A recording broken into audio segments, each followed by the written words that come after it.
Have you noticed that Tesla stock is down, what is it, 8% in the last 5 days? I believe its next stop is going to be at 206, and then it'll find its way down to about 194. Could it have something to do with this? I saw that my battery's getting low. It was about 25%. Went out to the gas station that was there. I saw that there was a long line. By that time, my battery drained down to 5%, which was faster than normal. Long story short, here I am. We had to tow it out this way. The sub-zero temperatures taking a toll on the electric batteries. This Uber driver frustrated. It's horrible. It takes 2 hours.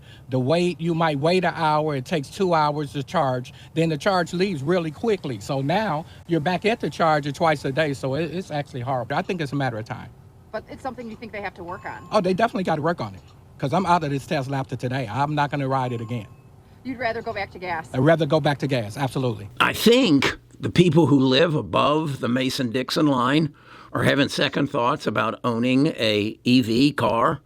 I understand that Canada is doing an investigation as to determine if it's even suitable to be sold in Canada. I think, though, there are other problems we need to venture into relative to Tesla and Elon Musk. Let's get right to that after I share This Is Not Financial Advice. Best of Us Investors presents Kerry Griegmeyer.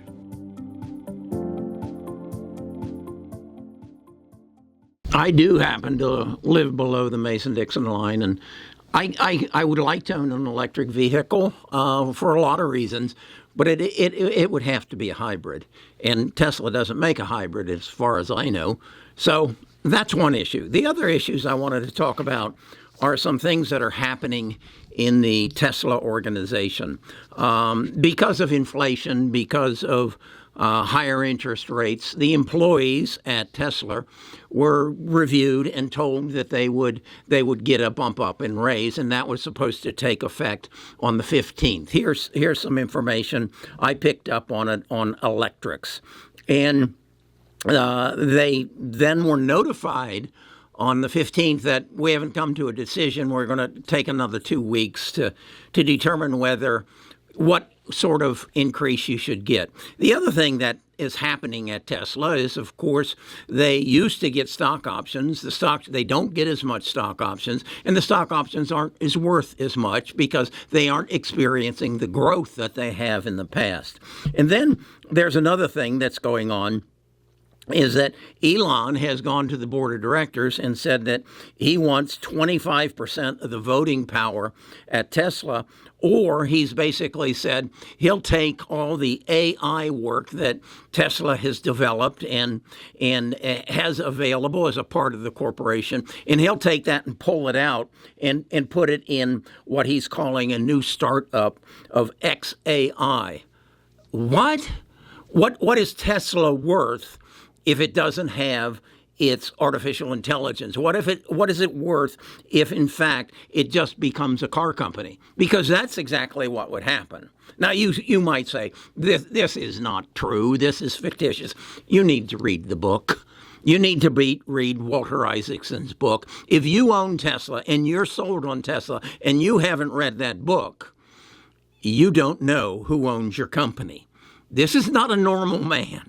This is not a man who thinks like normal people. This is a man who has built a company, multiple companies, and he is basically saying, look, I don't have the voting power I want because I sold a bunch of shares to buy a thing called Twitter, which I now call X, which has drained my liquidity out of Tesla, and I want it back.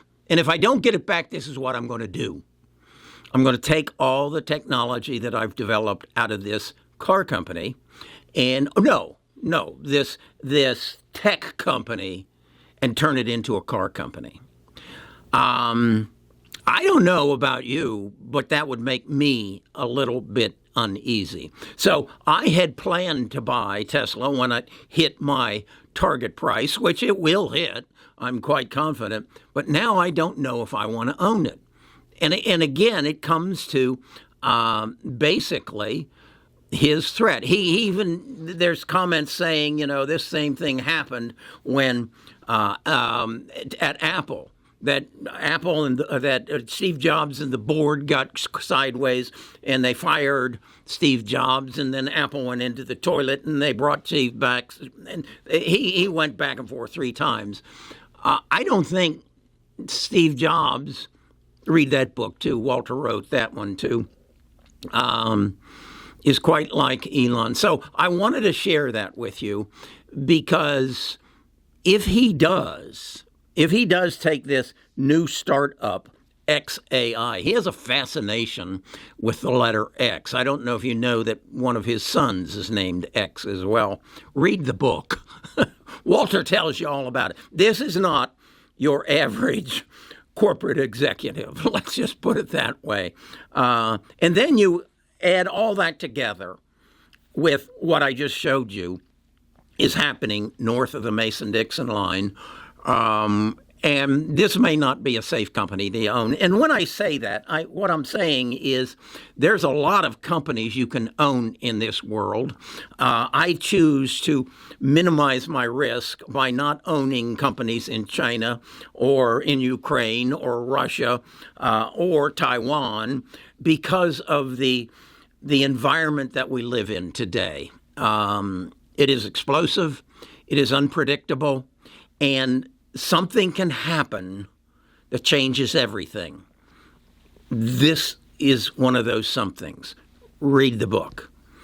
And then if this is the kind of information you want, and if you want to see the prices where I've analyzed some 35 stocks and found those who are leading their industry, have a happy CEO, and are probably going to benefit exponentially from the greatest change that has happened in our world. I got a comment from, and I don't recall who it was, that said, AI is just a bunch of fluff. It's a bunch of puff that is being put upon us. It's nothing more than software that isn't going to change the world, and it'll all go away. Yeah, well, I don't know how old this individual was or is, but I hope he remembers 1989, and the same talk was said about the World Wide Web, that it's just a bunch of fluff. There's nothing to it. And in fact, there was a bubble created. This is going to change the internet from where you ask questions to get answers to where you ask help and you get results. Okay? That's not what I started out talking about. I want you to be aware of what's happening in Tesla. And I think the answer to this problem of battery usage and range is hybrid. If I get an electric car, it will be a hybrid. I'm quite confident, and Tesla doesn't make one as we speak today. Okay, I hope that gives you some insight. I think you're going to see a major correction in the market as a result of a number of things. I did a video just the other day about the commercial real estate lending business and how it's going to put some of our banks into jeopardy. That's a negative that could cause a collapse. And again, you've got a change in the politics in Taiwan. You've got Xi Jinping wanting very strongly to be a dominant force and take control of Taiwan. Then you've got the Israeli situation, and then you've got the Ukraine-Russia situation. There's just too much that could go wrong for you to get totally invested. I'm still at about 70% cash. I'm building my positions in those companies who are building a moat around them. I'll talk to you about one of those in the coming days. All right, Kerry Grinkmeyer, retired financial advisor. Want to help you make better investment decisions and share my knowledge and my research with you on Best of Us Investors, and then also teaching you how to use charts to either swing trade or to predict what the future price of a stock will be. Talk to you again tomorrow.